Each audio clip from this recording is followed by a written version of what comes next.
Greetings, ladies and gents, and welcome to the latest chapter of Ars Magica, taken from the subreddit HFY. All the relevant links are down below, and please like, comment, and subscribe like any good minion of the algorithm would do. And as always, I hope that you enjoy. I would just like to thank the following Tier 5 patrons and channel members for supporting the channel: Fallen Angel, Buzz Kennington, Data Magnet, and Bob the Dragon. Thank you again. And now, on to the story. Chapter 2. Claw wasn't necessarily the best. He wasn't really the fastest, like Blood, nor was he the best at combat, like his father, Tear. In general, he was just average in the clan, despite his ease with hunting, he supposed. The only thing that he had going for him was his better tracking capabilities. But before the massacre, that wasn't really all that rare in his clan. He was a respectable member, and he participated in a lot of hunting, enough to prove that he was worth keeping around. He spent his days hunting, and his nights licking his wounds and sleeping. Unfortunately, he woke from his slumber. When he woke, it was gentle. It was basically him dreaming about a nice roll in the grass, with him wondering why the grass smelled off at some point, or that there was something other than the sound of sleep and the stone that woke him up. He opened his eyes to find something. He wasn't sure if there was still sleep in his eyes or not, but he saw a pale creature, almost as pale as the moon with how it stood out in the darkness. Claw didn't know if that was natural or not, but he was certain that this thing wasn't prey. It had the forward-facing eyes of a predator. It wasn't snarling, though, just standing there. Claw couldn't tell if it was going to try and fight him or not. He was the one who watched the entrance, after all. There could be more of them, but something felt off. He could see its eyes. It was scared.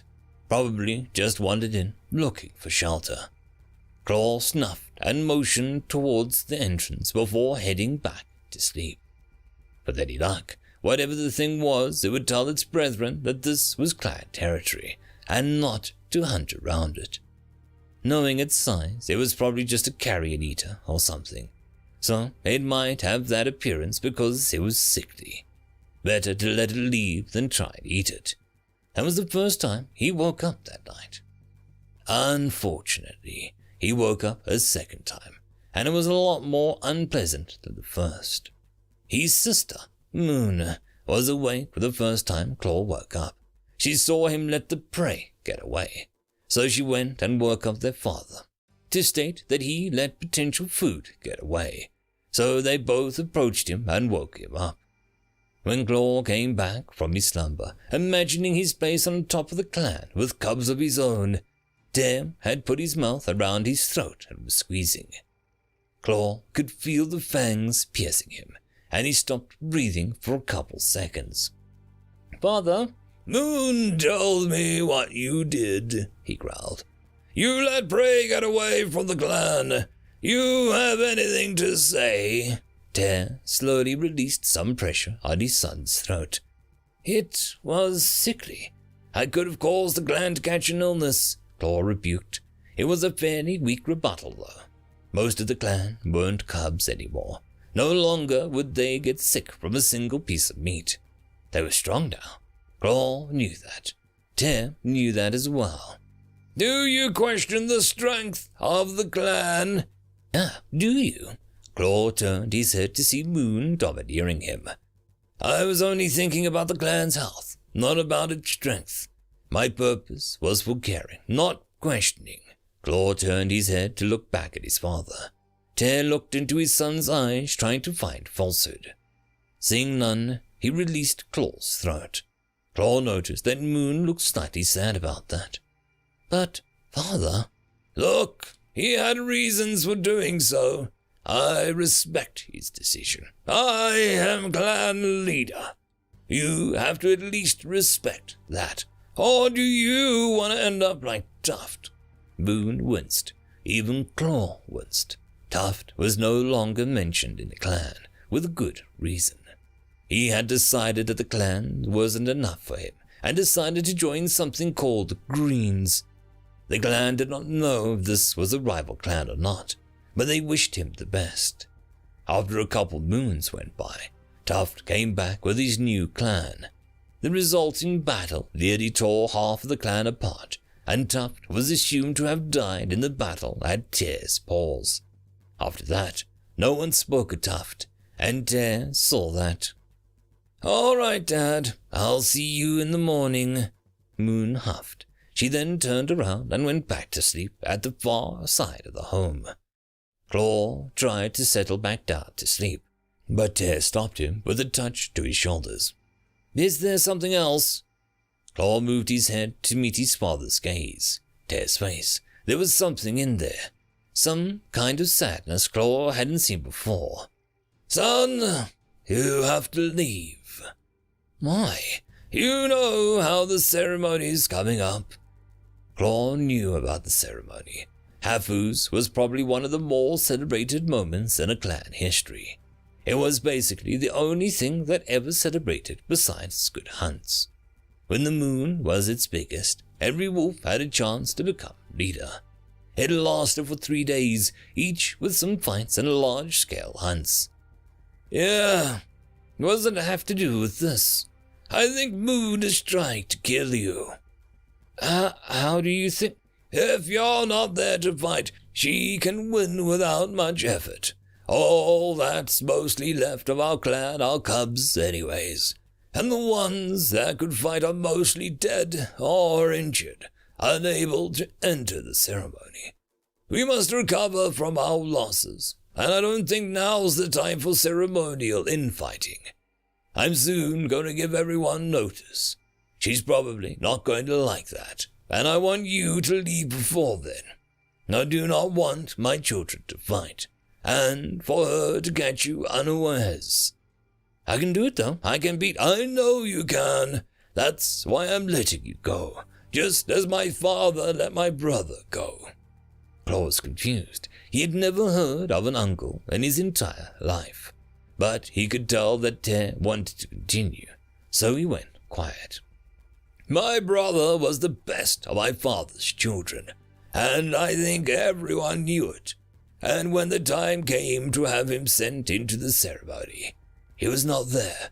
My father claimed that he was arrogant and went to fight the greatest predator in the new area and establish a new clan by himself.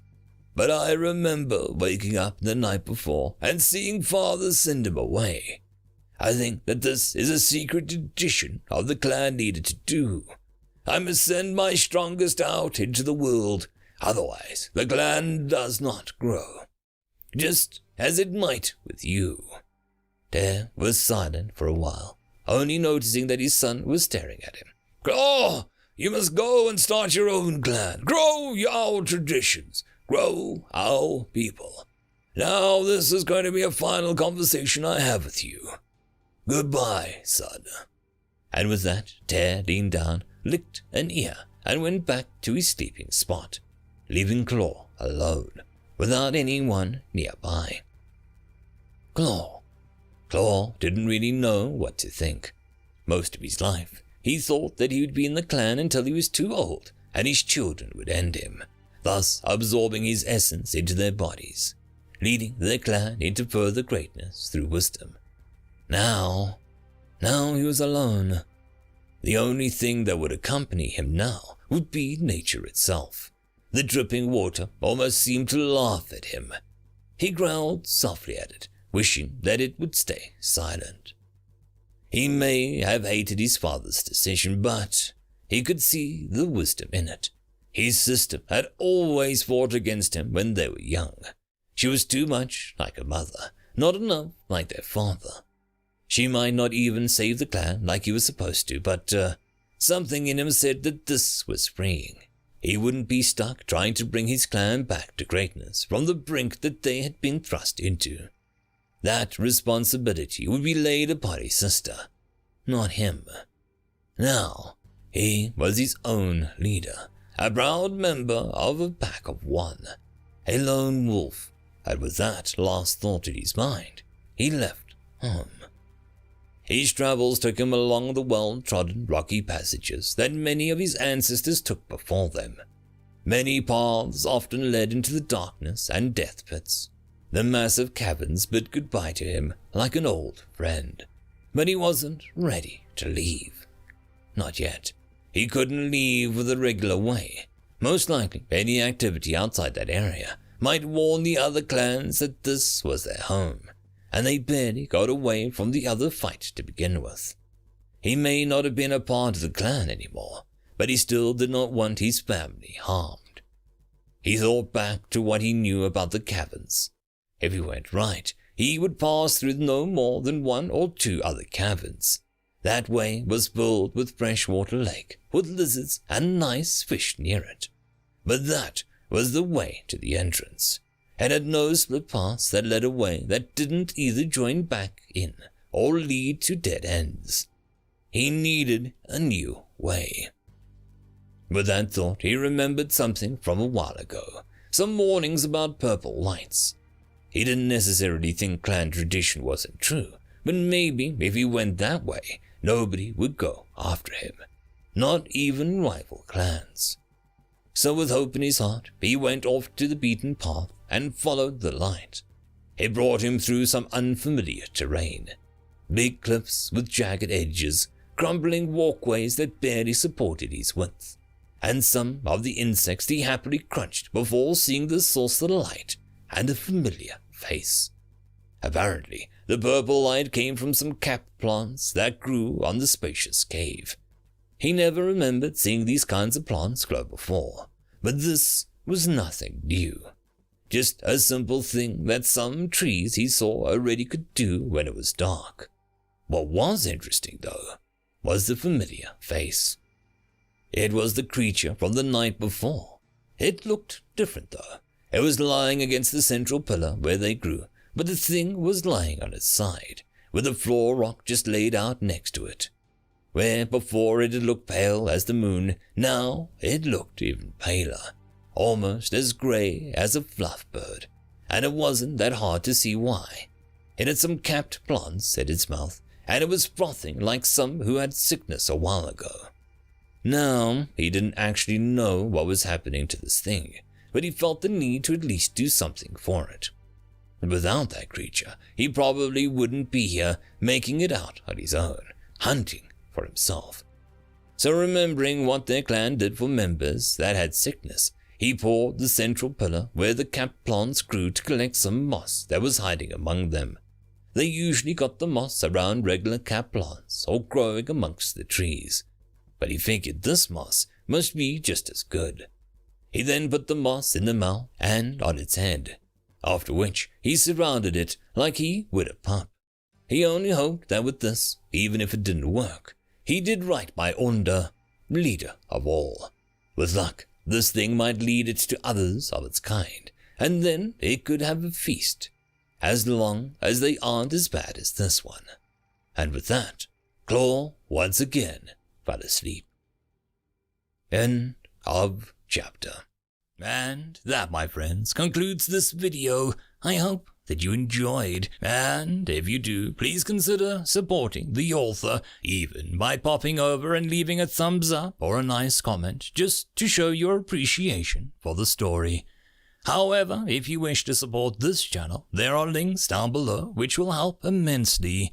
I will see you all in the next one, and until then, I hope that you have a fantastic day. Cheers.